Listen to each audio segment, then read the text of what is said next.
A very good afternoon to all of you.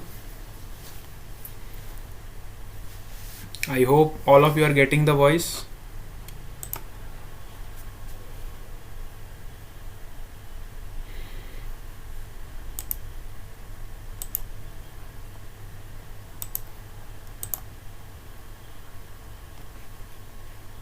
Let's take your attendance first.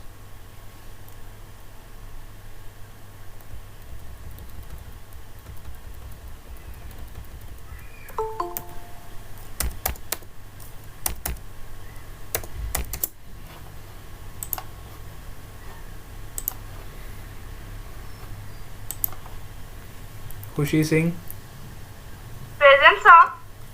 Puja Patel, Present, sir. मैत्री Patel, Present, sir. Vineet, Present, sir. मैत्री Shah, Present, sir. विश्वा, Priyanshi, Present, sir.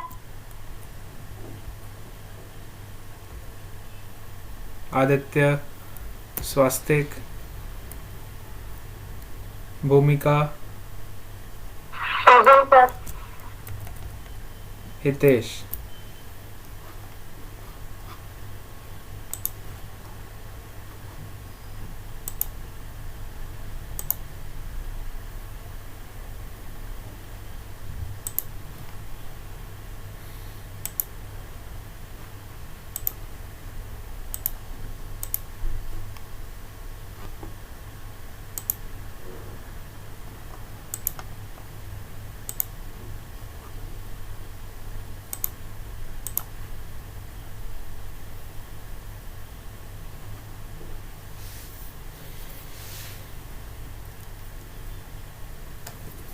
चलो, so we were discussing about motion of center of mass in last class, है ना. center of mass में हम क्या discuss कर रहे थे? मोशन ऑफ सेंटर ऑफ मास, जिसमें हमने वेलोसिटी डिस्कस कर लिया था, राइट. वेलोसिटी निकालना सबको आ गया?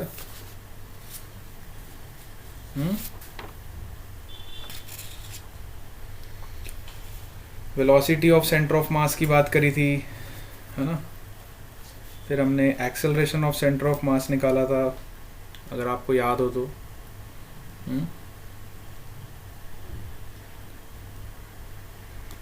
बिल्कुल काइनेमेटिक्स के प्रिंसिपल को फॉलो करके हम सेंटर ऑफ मास की वेलोसिटी निकालते थे, dr/dt. ठीक है, where r is the position vector of centre of mass. r is the position vector of centre of mass. ठीक है, तो काइनेमेटिक्स के प्रिंसिपल बिल्कुल हम सेम फॉलो करेंगे, चाहे हमें सेंटर ऑफ मास की वेलोसिटी निकालनी हो, चाहे हमें सेंटर ऑफ मास का एक्सेलरेशन निकालना हो. Acceleration of centre of mass क्या हो जाएगा? आप वेलोसिटी को डिफरेंशिएट करोगे, है ना. सेंटर ऑफ मास की वेलोसिटी को टाइम के साथ जब आप डिफरेंशिएट करोगे, you will get the acceleration of centre of mass. ठीक है. सिमिलरली अगर हमें फोर्स निकालना है, एक्सेलरेशन को हम इस तरह से भी लिख सकते हैं. Acceleration of centre of mass is defined as summation of all the forces, है ना, जितने भी उस पे एक्सटर्नल फोर्सेस लग रहे हैं. ठीक है, जितने भी एक्सटर्नल फोर्सेस लग रहे हैं उन सबका summation divided by total mass. So up till this we have discussed in the class about position of the center of mass, velocity of center of mass and acceleration of center of mass. ठीक है, यहाँ तक सबको clear हो गया? velocity, acceleration and force. Yes, Sir. है ना. चलो, यहाँ तक हमें क्लियर. तो आज हम कॉन्टिन्यूस डिस्ट्रीब्यूशन की बात करेंगे. डिस्क्रीट सिस्टम मैंने आपको कवर करवा दिया था. आज हम थोड़ा कॉन्टिन्यूस सिस्टम की बातें करेंगे, है ना. कॉन्टिन्यूस सिस्टम में किस तरह से आपका सेंटर ऑफ मास वेरी करता है, आज हम ये भी डिस्कस कर लेंगे. सबसे पहले तो कॉन्टिन्यूस सिस्टम की ज़रूरत क्यों है हमको, है ना. What is the need of continuous system. ठीक है, तो अभी तक हमने जो भी बातें करी थी सब डिस्क्रीट सिस्टम की बातें करी थी, ठीक है। आज हम कॉन्टिन्यूस सिस्टम के बारे में भी थोड़ा डिस्कशन करेंगे। जैसे सपोज करो हमारा इस तरह का कोई सिस्टम, ठीक है, this is our y axis and this is our x axis, ठीक है। लेट्स से हमें इस तरह का कोई सिस्टम दिया हुआ and this system is composed of number of infinitely small masses, जैसे कि इसमें बहुत सारे मासेस हैं छोटे छोटे, इसके अंदर छोटे छोटे बहुत सारे मासेस हैं, ठीक है। इतने सारे मासेस को मिला के ये सिस्टम बना, ठीक है। अगर मैं किसी भी एक छोटे से मास की बात करूं, for example if I talk about this delta M, let's say this is your delta M mass and let's say it is located at a position vector of r1. This is your delta m, this is your, let's say, delta m1 and this is your delta m2. This is again a small mass, it is located at a position vector of r2, ठीक है। तो इस तरह के सारे masses यहाँ पे located है डिफरेंट डिफरेंट लोकेशंस पे, देखो सबका पोजीशन वेक्टर अलग अलग है, ठीक है।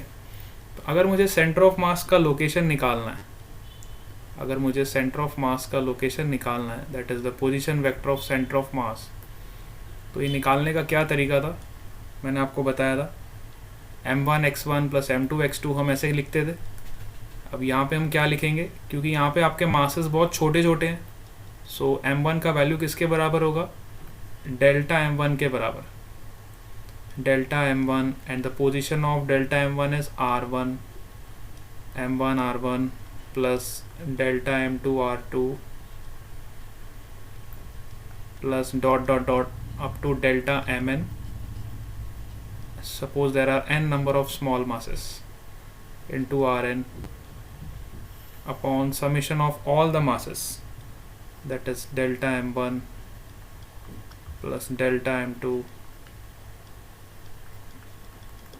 up to delta mn. So this is the location of your center of mass for this system, ठीक है। अगर मैथमेटिकल टर्म में इसको मैं लिखना चाहूँ तो मैं इसको ऐसे भी लिख सकता हूँ, it is the summation of delta mi ri, you can also write like this, summation of delta mi ri, where I is varying from 1 to n upon summation of delta mi, where I is varying from 1 to n. This is your center of mass, location of center of mass. अब जब आप इसमें value put करोगे ना, देखो I की value 1 put करो तो ये हो जाएगा delta m1 r1 plus, summation का मतलब होता है plus, delta m2 r2 plus delta m3 r3, you will get the same equation, है ना। So this is the way of representing the center of mass for this system. अब suppose करो delta m का जो value है वो tending to 0 हो जाए। अब बड़े ध्यान से देखना, सपोज करो ये हमारा सिस्टम है, ठीक है, वापस से मैं सिस्टम बना रहा हूँ, और अगर सपोज करो इस सिस्टम में डेल्टा m जो मास है अगर वो बहुत ही छोटा हो जाए, let's say this is your delta m mass which is located at r1 vector, r1 position vector, ठीक है। अब सपोज करो डेल्टा m अगर आपका टेंडिंग टू 0 हो जाए, if your delta m is tending to 0, तो मतलब ये जो छोटा सा मास है क्या ये पॉइंट में कन्वर्ट हो जाएगा, it will become a point mass, it will become a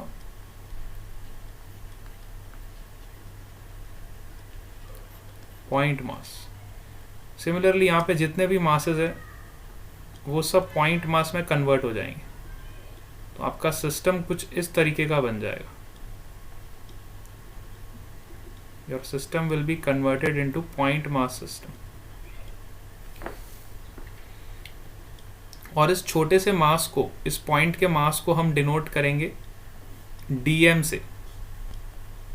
If delta m is tending to 0, then this point mass is denoted by your dm. It is very very small mass. dm is your infinitely small mass. You can say it is infinitely small mass.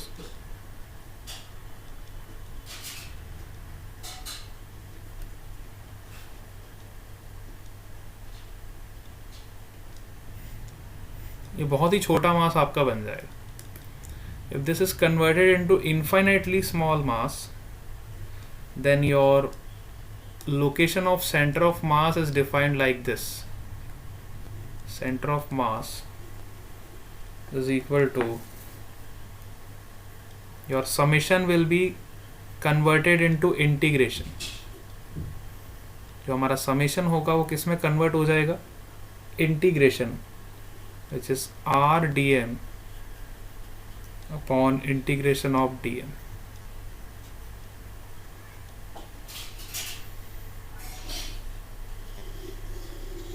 So this is the definition of location of center of mass for continuous system.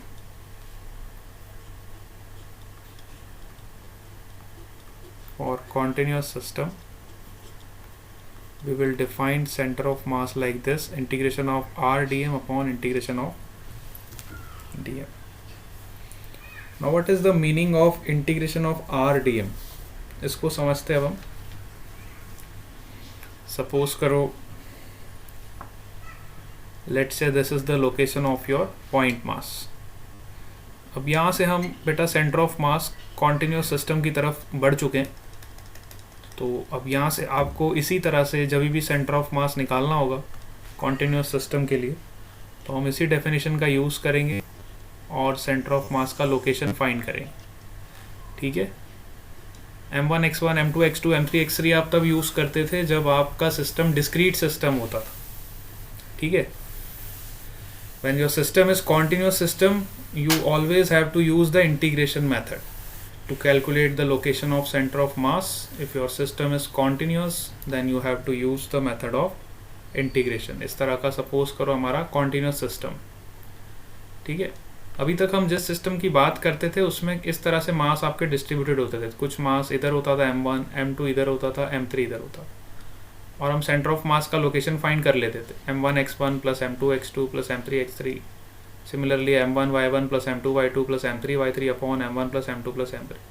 तो ये जो system होता था ये discrete system होता था.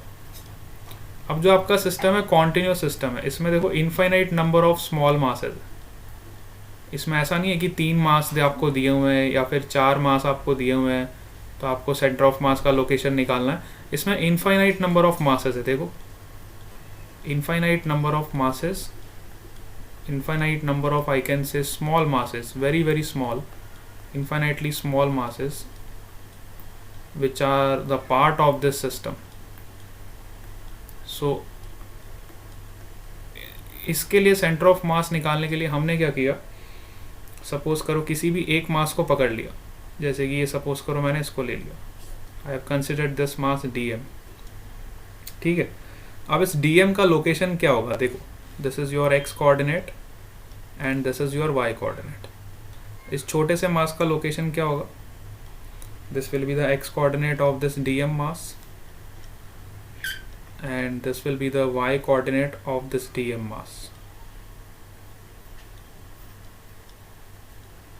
ठीक है. मुझे इसका x कोऑर्डिनेट भी पता चल गया और इसका y कोऑर्डिनेट भी पता चल गया. तो सेंटर ऑफ मास का डेफिनेशन क्या होता है? देखो, r क्या होता है? r vector is your position vector. r vector is your position vector from this origin. ठीक है. तो अब हमें इसका सेंटर ऑफ मास का लोकेशन निकालना है. ठीक है. तो सेंटर ऑफ मास का लोकेशन मैंने आपको अभी भी डिफाइन किया, integration of r dm upon integration of dm.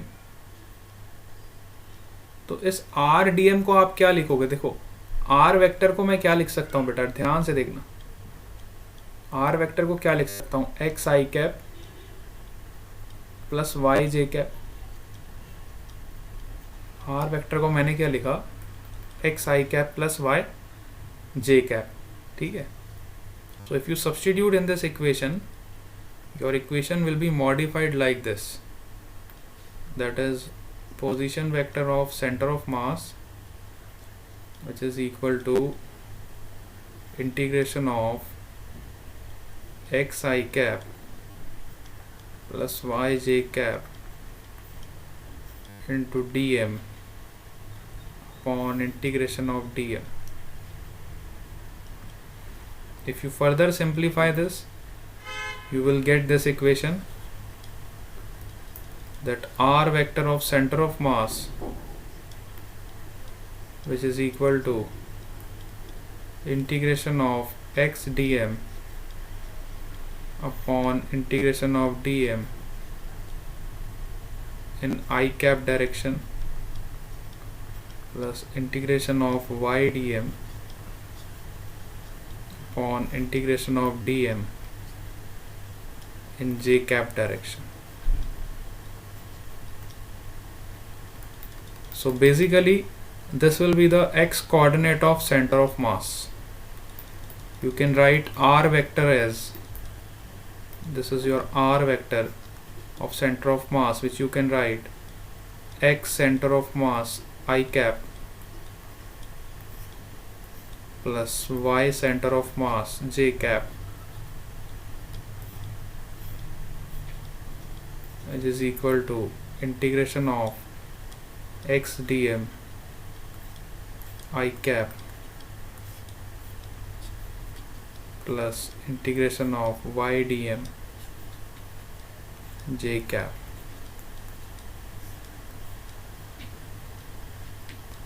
When you compare these both equations,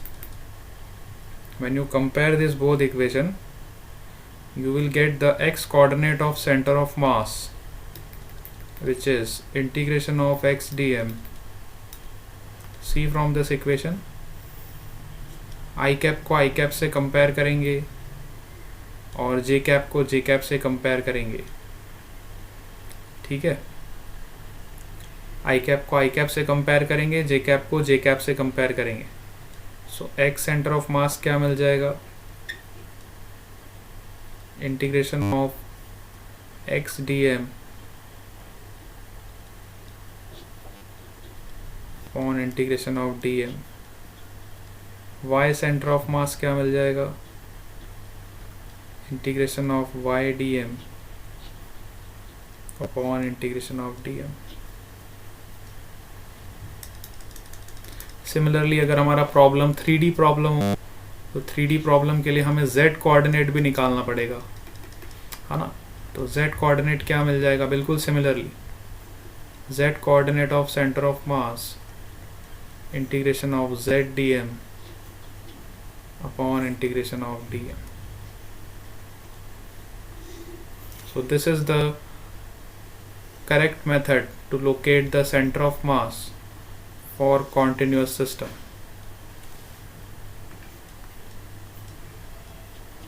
For continuous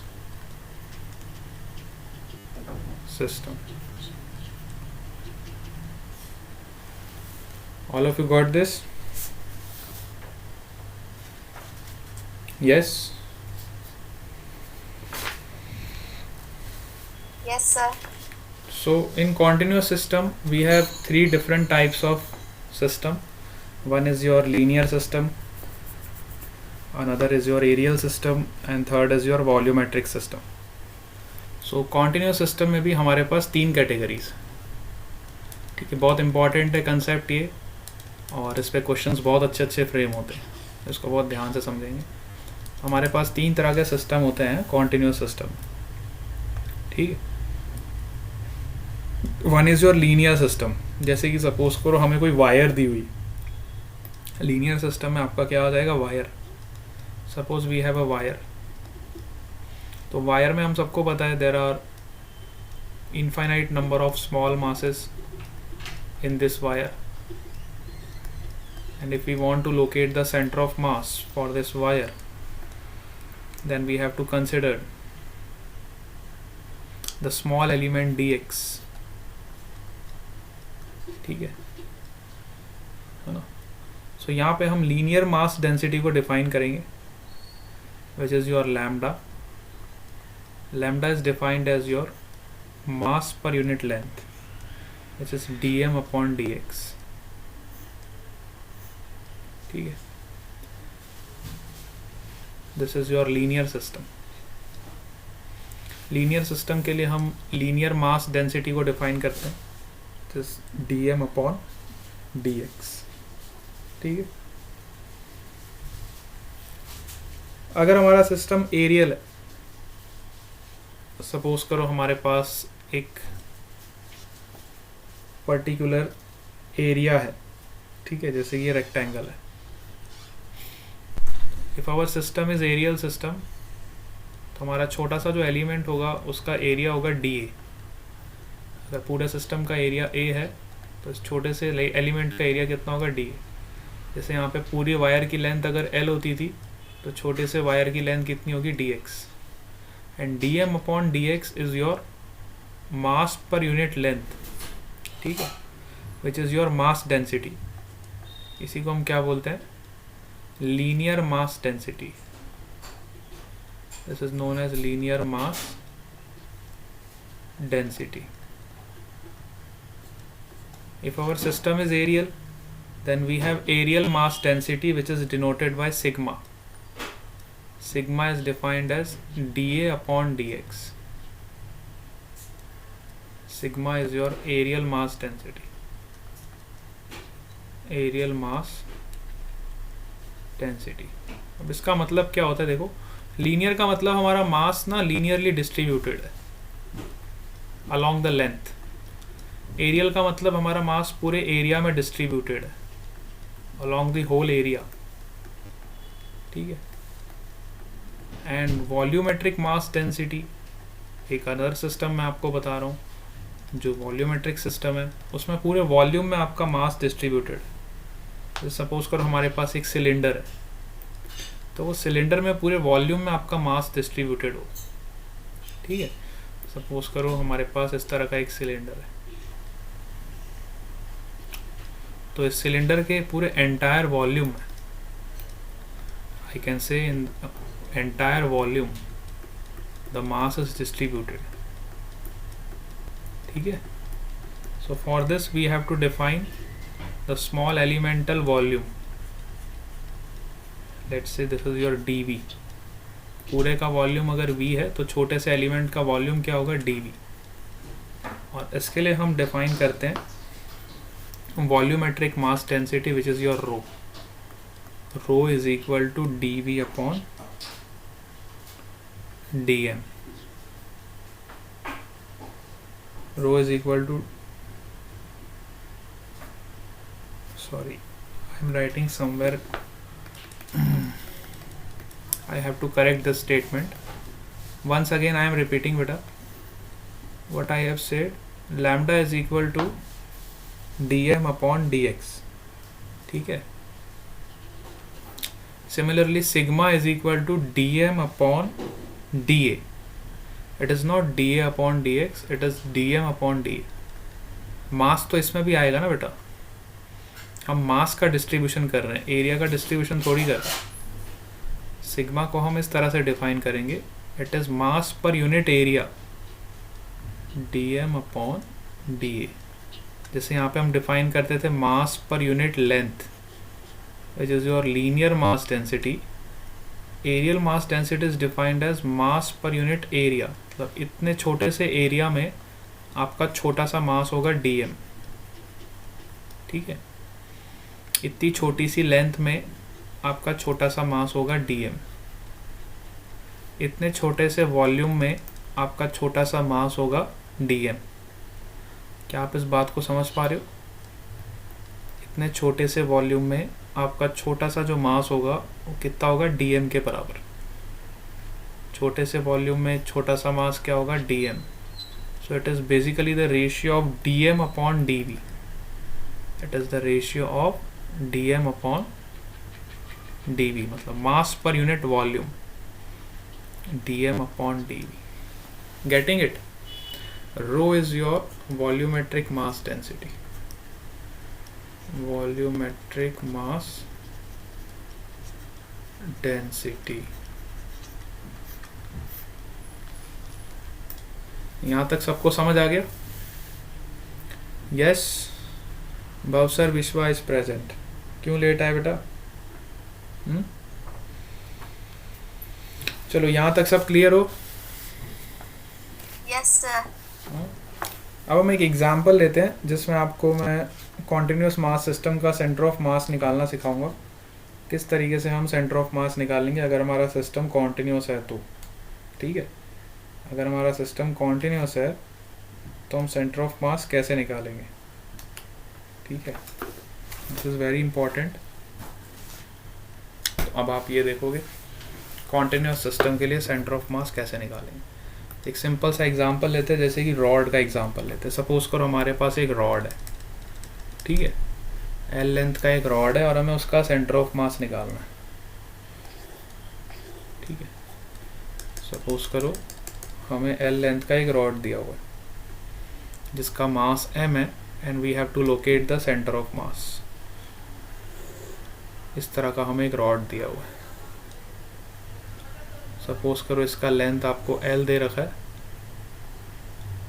और इसका मास आपको m दे रखा है and we have to locate the centre of mass for this uniform rod. ठीक है, तो हम क्या करेंगे, सबसे पहले एक रेफरेंस पॉइंट ले लेंगे. लेट्स से अभी हमें इसका सेंटर ऑफ मास निकालना है. हम सबको पता है कि इसमें जो डिस्ट्रीब्यूशन होगा रॉड में आपका डिस्ट्रीब्यूशन कैसा होता है. Rod is your linear element. ठीक है, जो रॉड है आपका, रॉड बहुत ही पतला सा होता है ना आपका. Rod is your linear element, है ना. तो सपोज करो हमने यहाँ पे एक रेफरेंस पॉइंट ले लिया ओरिजिन और यहाँ से हमने एक एलिमेंट सेलेक्ट किया. लेट सपोज करो this element length is dx and we have assume that इतने dx लेंथ में जो मास होगा वो लेट से dm मास. ठीक है, dx लेंथ में कितना मास है, dm मास. ठीक है, तो अब हमें इसका x सेंटर ऑफ मास निकालना है. x सेंटर ऑफ मास निकालने के लिए हम क्या करेंगे, integration of x dm upon integration of dm. ठीक है, तो अब dm का वैल्यू क्या होगा, देखो for linear element we know that dm upon dx which is equal to lambda. So dm will be lambda times of dx. We'll substitute in this equation. dm will be lambda times of dx and then you will integrate to calculate the x center of mass. देखो x center of mass is equal to integration of x into lambda times of dx upon integration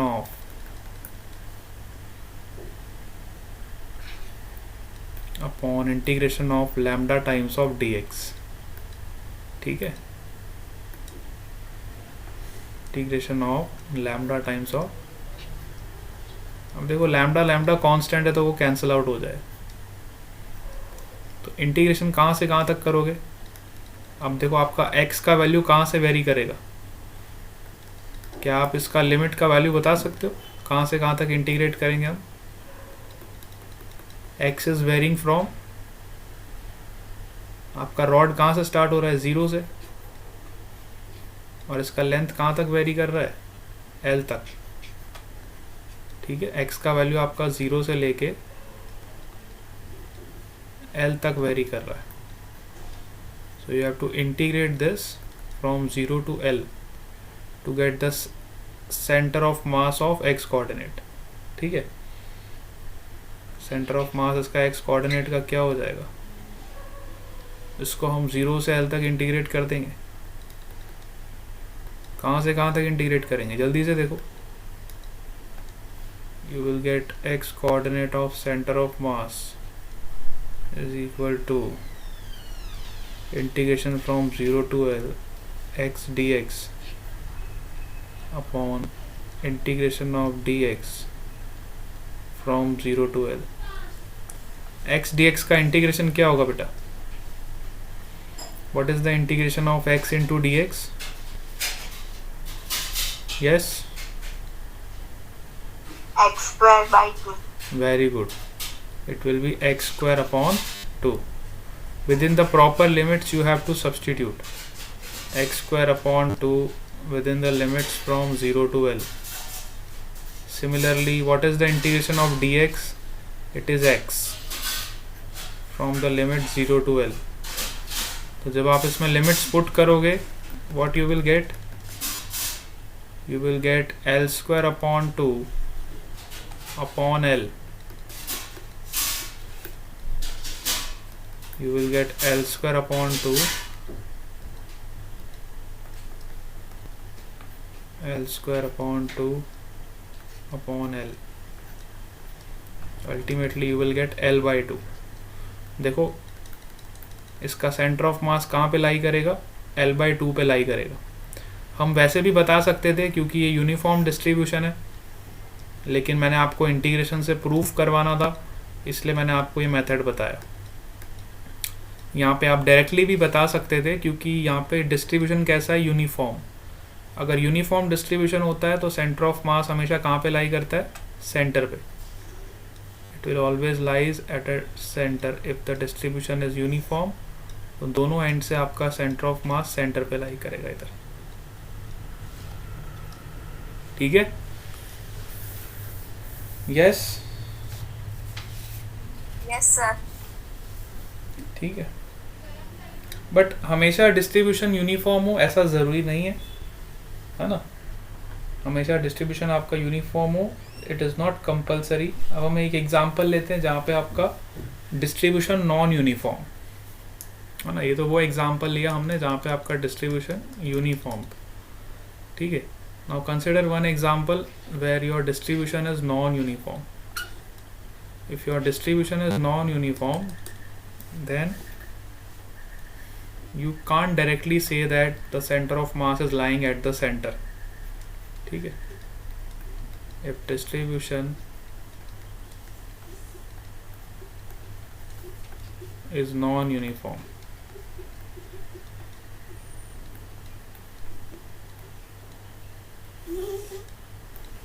non uniform का मतलब क्या होता है? जैसे suppose करो आपका जो लैम्डा है, लीनियर मास डेंसिटी है, वो सपोज करो x का फंक्शन है। ठीक है? जैसे हमारे पास वही रॉड है, मैं सेम रॉड कंसिडर कर रहा हूँ, बट अब आपको इसका लीनियर मास डेंसिटी दिया हुआ है some constant into x।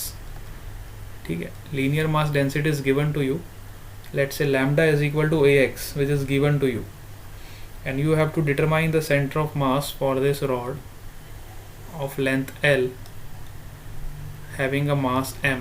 total mass इसका अभी भी सेम है, total length भी इसकी सेम है। ठीक है? लेकिन अब आपका linear density is a function of x, it is not a constant। so हमने क्या किया? वापस हमारा प्रोसेस देखो सेम रहेगा। हमने एक ओरिजिन पॉइंट सेलेक्ट किया, यहाँ से हमने x डिस्टेंस पे एक छोटा सा एलिमेंट ले लिया जिसका लेंथ है dx, और इस छोटे से लेंथ में मास हमने अज्यूम कर लिया dm। तो सेंटर ऑफ मास का क्या डेफिनेशन होता है? x centre of mass is defined as integration of x dm upon integration of dm। ठीक है? अब देखो छोटा सा मास जो dm है, it is a linear mass density, so you will write dm is equal to lambda times of dx। because it is linear mass density, you can substitute dm is equal to lambda time dx। if you substitute in this equation, you will get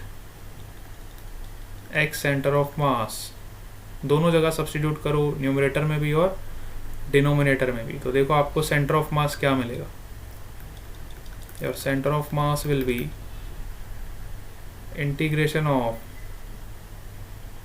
x centre of mass equal to integration of x into lambda dx.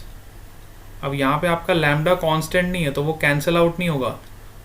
ऊपर वाले case में आपका क्या हो गया था, lambda हमने cancel out कर दिया था ना ऊपर नीचे से. यहाँ पे आप उसको कैंसिल नहीं कर सकते. क्यों?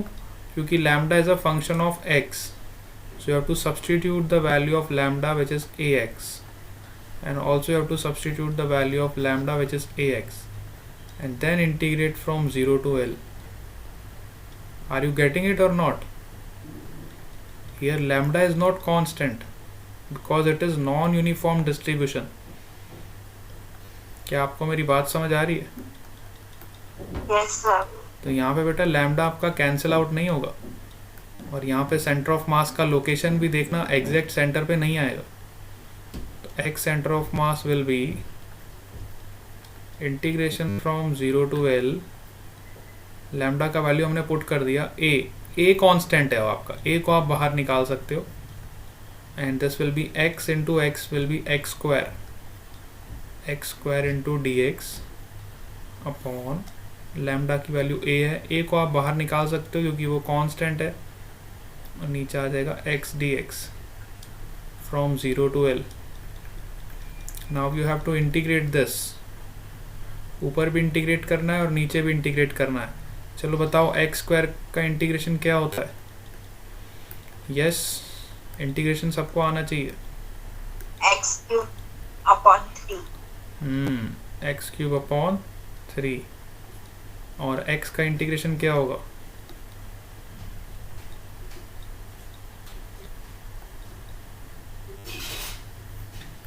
x का इंटीग्रेशन क्या होगा? x dx का. x की पावर कितनी यहाँ पे? 1. So it will be x square upon 2 within the limits from 0 to L. दोनों में लिमिट्स बेटा सेम है, 0 से लेके L तक. तो इसमें पुट करो, पहले ऊपर वाले में लिमिट पुट करो, तो you will get L cube by 3, और नीचे वाले में पुट करोगे तो क्या मिलेगा?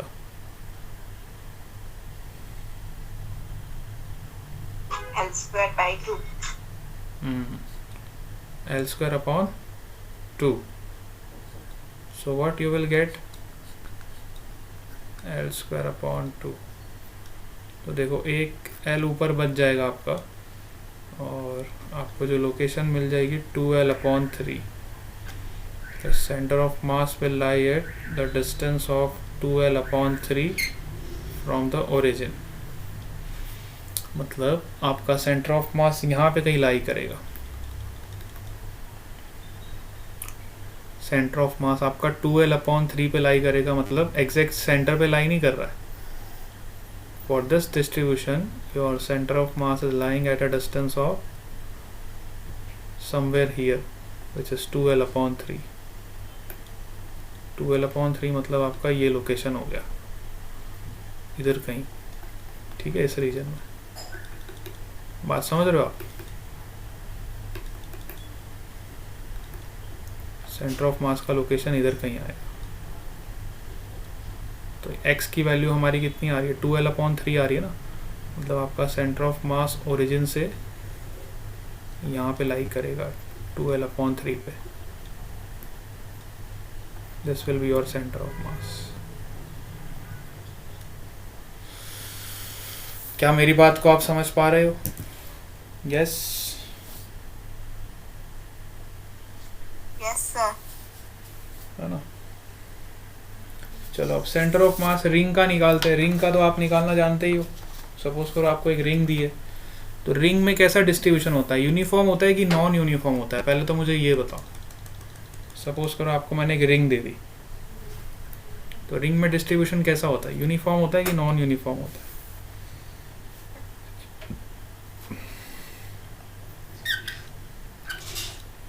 सपोज करो आपके पास इस तरह की एक रिंग है, ठीक है. इस तरह की आपके पास एक रिंग है।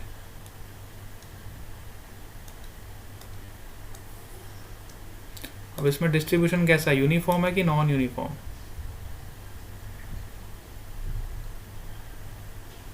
देख के बताओ।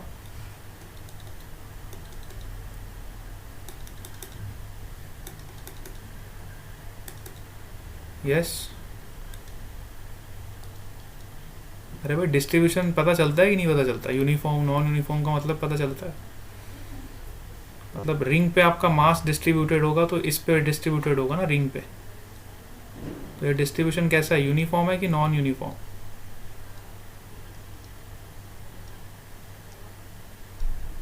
आपका जो मास का डिस्ट्रीब्यूशन होगा रिंग पे इस तरह से होगा।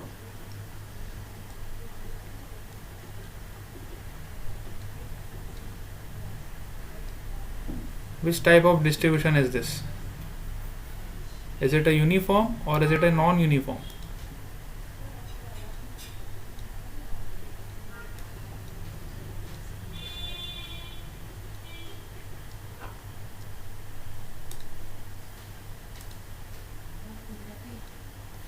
Yes, बताओ कौन बताएगा?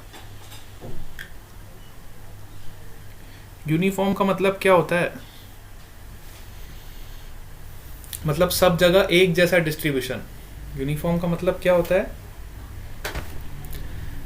At every location the distribution of mass is homogeneous.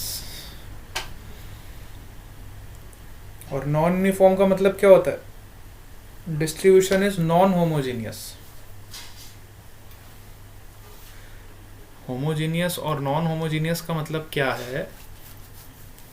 अगर सपोज करो डिस्ट्रीब्यूशन से मतलब आपका यही है, अगर मैं यहाँ पे 1 यूनिट का लेंथ कंसिडर करूँ तो इस लेंथ में अगर आपका 1 ग्राम मास है तो नेक्स्ट 1 यूनिट लेंथ में आपका मास कितना होगा? Again 1 gram. Next 1 unit length में मास कितना होगा? Again 1 gram. Next 1 unit length में मास कितना होगा? 1 ग्राम।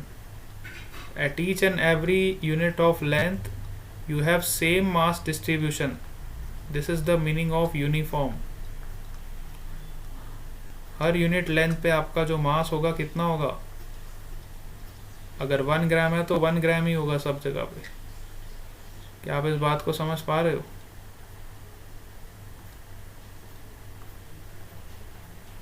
Yes.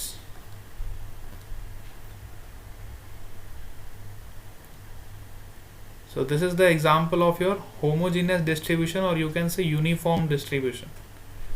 If there is a uniform distribution, then center of mass will lie exact at the center.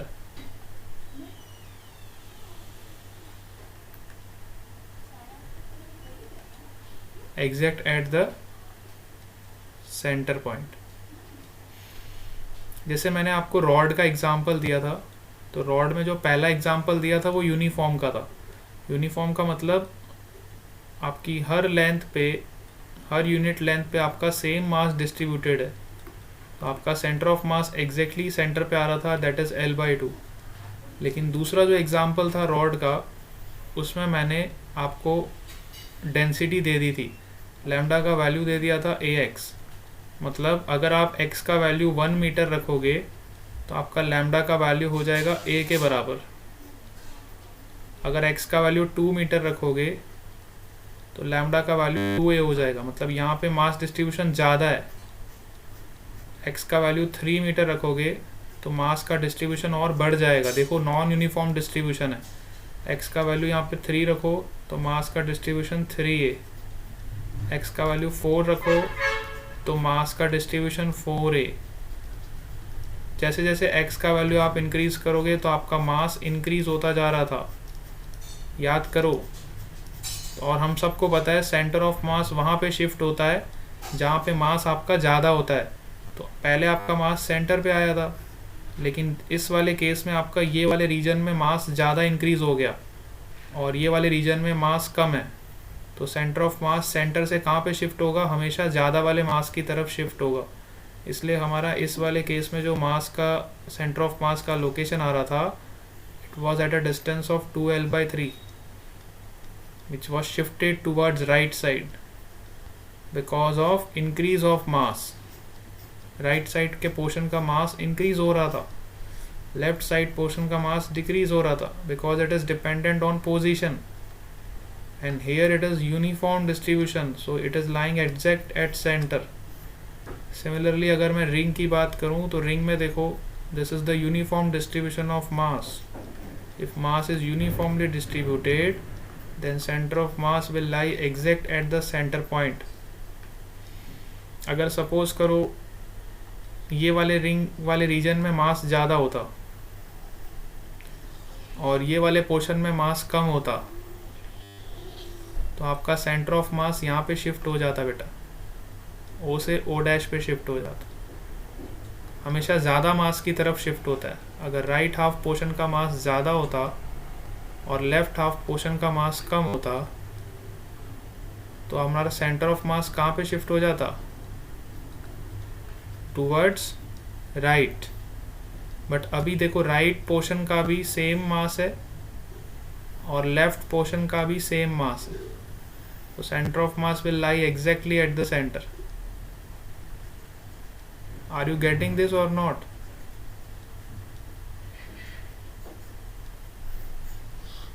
Yes? क्या आप लोग मेरी बात को समझ पा रहे हो?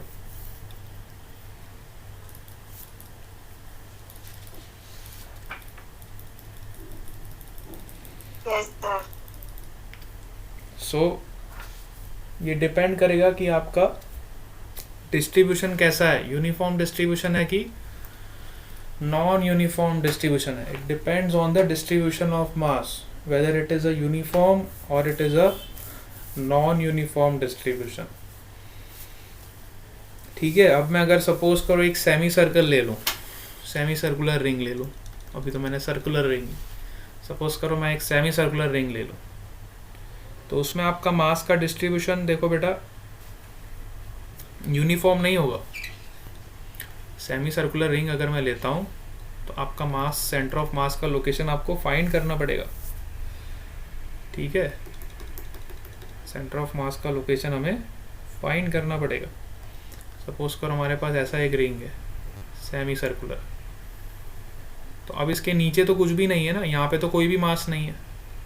अगर यहाँ पे भी मास होता तो हमारा सेंटर ऑफ मास सेंटर पे लाई करता, बट यहाँ पे कोई भी मास नहीं है. सारा का सारा मास आपका कहाँ पे कंसंट्रेट हो गया? इस सेमी सर्कुलर रीजन में. and you have to calculate the location of center of mass. बात समझ आ रही है आपको?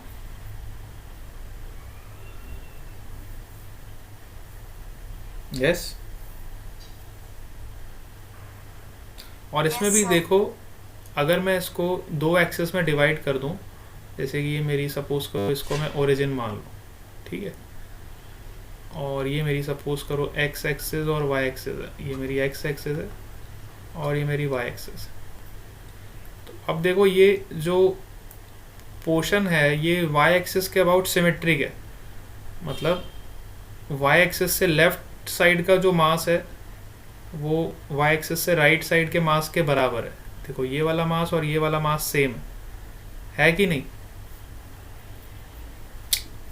है ना? Yes, sir. तो ये y एक्सिस के अबाउट सिमेट्रिक है, तो इसका मतलब इसका जो x कोऑर्डिनेट होगा सेंटर ऑफ मास का, वो ओरिजिन पे ही लाई करेगा. x कोऑर्डिनेट कहाँ पे लाई करेगा?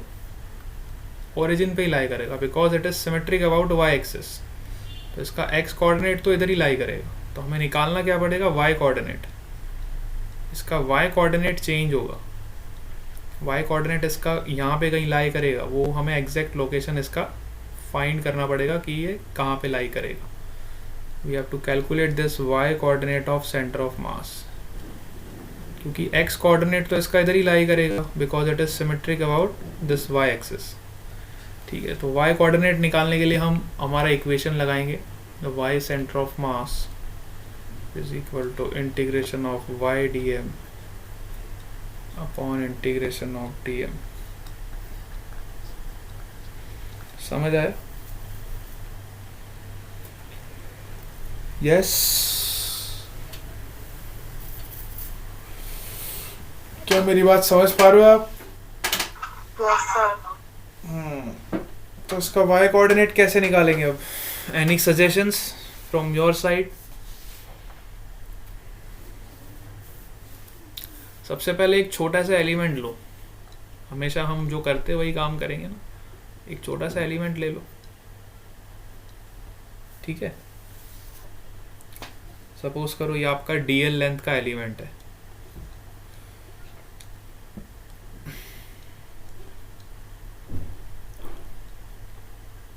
और ये छोटा सा एंगल बना रहा है डी थीटा, ठीक है। तो हमने थीटा एंगल पे एक छोटा सा एलिमेंट कंसिडर किया dl लेंथ का, जो छोटा सा एंगल बना रहा है डी थीटा। सो इस dl को मैं क्या लिख सकता हूँ? dl is equal to r d theta, l is equal to r theta लिखते हैं ना अपन, मैथ्स का फॉर्मूला है। So dl is equal to r times of d theta. तो इस छोटे से एलिमेंट का जो y कोऑर्डिनेट होगा वो क्या होगा? सपोज करो ये सेमी सर्कल का रेडियस है r, सो इसका x कोऑर्डिनेट क्या होगा? r cos थीटा, और y कोऑर्डिनेट क्या होगा इसका? r sin theta. सो हमें तो y कोऑर्डिनेट से मतलब है, क्योंकि हमने x कोऑर्डिनेट तो ऑलरेडी फाइंड कर लिया है। y कोऑर्डिनेट किसका कितना होगा? r sin theta. और dm का वैल्यू आप क्या लिखोगे? dm is your small mass of this element. तो अगर पूरी सेमी सर्कुलर रिंग का मास m है, तो m मास अगर आपका ये कितनी लेंथ होगी? सेमी सर्कुलर रीजन की लेंथ कितनी होती है? पाई आर। तो m मास अगर आपका पाई आर लेंथ में डिस्ट्रीब्यूटेड है, तो छोटा सा मास जो dm है उसके लिए आपका dm मास के लिए आपका लेंथ कितना होगा? ठीक है, तो dm मास के लिए आपका कितना, dm मास आपका किसके बराबर हो जाएगा? अगर टोटल मास आपका पाई आर लेंथ में डिस्ट्रीब्यूटेड है, तो your mass per unit length will be m upon pi r. This will be mass per unit length, mass per unit length into this length dl। तो मुझे इस length का मास पता चल जाएगा, फिर dl is equal to r into d theta. तो देखो r से r कैंसिल हो गया, so m by pi into d theta will be your small mass dm। तो अब आपको खाली यहाँ पे वैल्यू सब्सटीट्यूट करनी है। तो वैल्यू यहाँ पे सब्सटीट्यूट करो और इसको इंटीग्रेट करो। इंटीग्रेट कहाँ से कहाँ तक करोगे? थीटा की वैल्यू कहाँ से कहाँ तक जा रही है? देखो सेमी सर्कल रिंग है, तो थीटा की वैल्यू कहाँ से कहाँ तक इंटीग्रेट करोगे? 0 से लेके 180 डिग्री तक, पूरा 180 डिग्री घूमोगे ना? यस और नो? यस।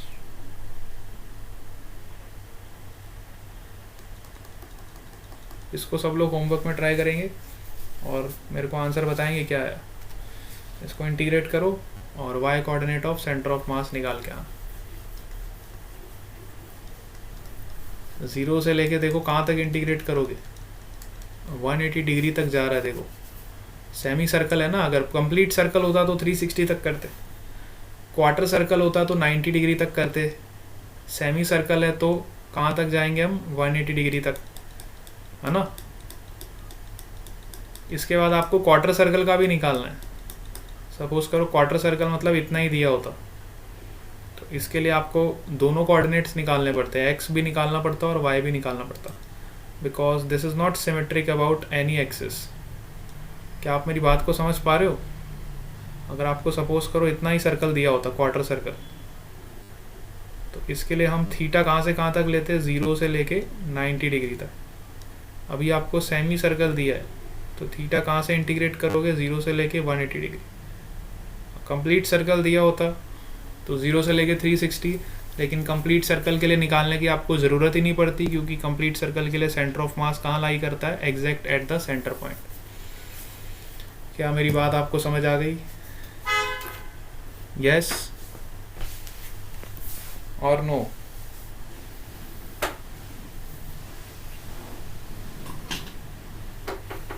यस। Yes. तो आप लोग होमवर्क में क्या करोगे? क्वार्टर सर्कल का निकालोगे। सेमी सर्कल का तो मैंने आपको बता दिया, इस तरह से निकालोगे। और होमवर्क में आप मुझे क्वार्टर सर्कल का सेंटर ऑफ मास का लोकेशन निकाल के बताओ, ठीक है?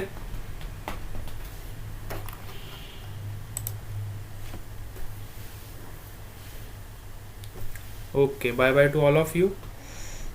We'll meet again in the next class.